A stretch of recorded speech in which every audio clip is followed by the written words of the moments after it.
Segunda-feira, dia de análise técnica no Fecho de Contas. Já sabe que pode colocar as suas questões por telefone através do 213-236898 ou através do e-mail do Fecho de Contas, fechodecontas@económico.pt. Luís Correia Tavares é o convidado de hoje do Fecho de Contas. Luís, boa tarde. Olhando primeiro para o Brent e para o petróleo, que tem estado em alta nas últimas semanas e hoje voltou a ser um dia de ganhos.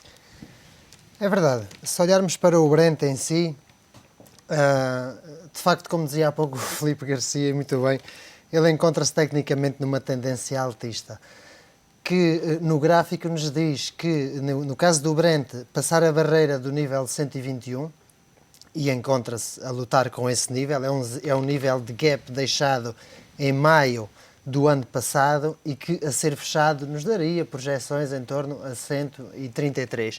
Isto no que respeita ao Brent. Na grande verdade, ele está adiantado face ao crudo, mas também é importante referir que, e eu aqui concordo inteiramente com o que foi dito na peça anterior, que é que de facto não se justifica muito estas tendências de muito longo prazo. Porque, também por uma razão, negociam-se 90 milhões de barris diariamente, extraem-se 90 milhões de barris diariamente, apenas 40% passam por aquele dito canal, desses,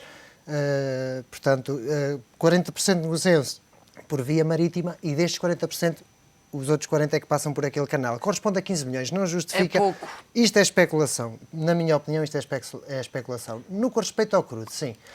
O crudo importa referir o seguinte: eu penso que os mercados, no geral, os índices, estão à procura de uma desculpa, de um motivo para começarem a corrigir. E pode vir do petróleo. É do que eu penso, que possa vir do crudo. Não será da Grécia, porque as notícias, pelos vistos, estar-se a resolver o problema, e penso que será do crudo. Aqui tenho que agarrar num facto histórico. No ano passado, nós verificámos que temos a linha verde, que é o SP500, temos a linha azul, que é o crudo. Porque é que eu fiz isto? Porque sempre que o crudo sobrepassa a barreira dos 103 dólares, precisamente o nível que foi referenciado, 103,5... O S&P vai atrás. O S&P, neste caso, vê-se prejudicado.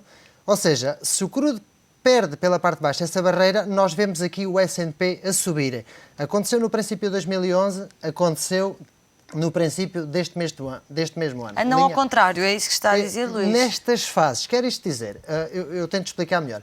O crudo e o SP andam de mão dada. Quando um sobe, outro sobe. Quando um desce, outro desce. Porque é que a partir de determinado nível, o crudo, sobrepassando o nível dos 103 dólares, 105, 100 dólares, começa a provocar uma descorrelação no S&P? Porque aquilo que salvou os norte-americanos em 2009 foi precisamente, depois disso, os quantitative easings, o decrescer da moeda, o desvalorizar do dólar.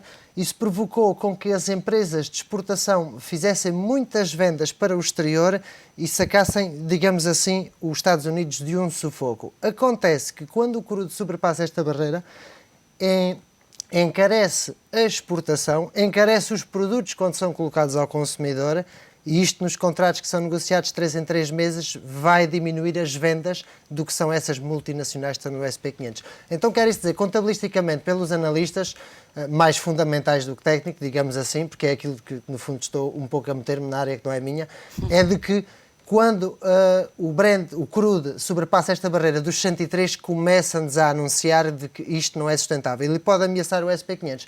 E aquilo que verificámos no ano passado foi precisamente no final de fevereiro, princípio de março, que aconteceu o crudo sobrepassar essa barreira e o SP500 começar a corrigir, e precisamente estamos nesta altura em que o crudo está-se a lançar e a querer cruzar novamente esta barreira, e esta poderá ser a desculpa para os mercados começarem a corrigir. No que diz respeito ao crudo, penso que é aquilo que é importante referir.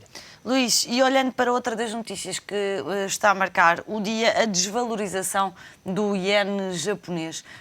Estava-se a dizer esta manhã que isso tinha muito a ver com o apetite pelo risco que estaria a voltar aos mercados e os investidores estariam a abandonar os ativos tradicionalmente de refúgio, como é o caso do iene. Mas para a análise técnica não tem a ver com isso? Sim, também tem a ver com isso, porque também se usa o carry trade nessa moeda. Aqui na análise técnica nós analisámos há um mês atrás, penso eu, e ele estava numa tendência descendente. Aquilo que eu também verifiquei desde 2009 a esta parte, e noutros anos anteriores, mas 2009 a esta parte, é que em março, principalmente final de fevereiro, março, encontra-se que, portanto, acontece que o iene desvaloriza face ao euro, face ao dólar, face à libra, e aquilo que verificamos é que dá-se precisamente nestas datas, março.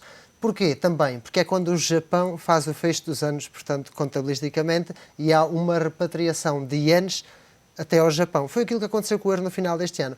E então, isso é aquilo que eu penso que estatisticamente, porque no fundo a análise técnica vai encontrar estas coincidências. Porque o preço reflete tudo. Exatamente, não reflete, exatamente. reflete as notícias. Desconta tudo aquilo que aqui está. E depois, eu por curiosidade minha, pois também me interessa e consulto, estudo, e daí, portanto, aquilo que estou a dizer é com base nisso, obviamente. E o que é que consultou o Luís sobre os títulos da Apple? Anda para aí muita especulação sobre até onde é que podem chegar. Há casas de investimento que dizem que podem chegar aos $650. A semana passada superaram pela primeira vez a barreira dos $500. O que é que vai acontecer à Apple, que é a empresa preferida de muitos investidores? É verdade. A Apple, o que consultei, portanto, eu vejo que ela tem potencial de chegar aos $600. Só o simples facto da mesma só ter cota de mercado de 8% na Europa já nos diz que há muito por conquistar, começa por aí. Mas a grande verdade é que ela está em tendência altista, está numa tendência altista verdadeiramente incrível e que tem a tendência de curto prazo nos $450 e no médio e longo prazo nos $390. Na verdade, a correção que a mesma efetuou na quarta-feira passada é uma correção com um volume recorde do último ano. E isso diz-nos que há alguma descarga de papel. Do que é que nós neste momento precisamos? De ver na análise técnica se de facto ela tenta novamente procurar máximos e só depois de procurar estes máximos é que eu verei se haverá divergências nos osciladores para dizer então cuidado. Enquanto tal não acontecer, eu aqui faço um pouco aquilo que faço com os índices. Neste atual momento é quem não estiver que espere para ver. Quem já estiver, vá gerindo os stops, porque ela continua em tendência de muito longo prazo altista. Luís, muito obrigada. Ao comentário Obrigado. de Luís Correia Tavares, da análise técnica da World Spreads no fecho de contas.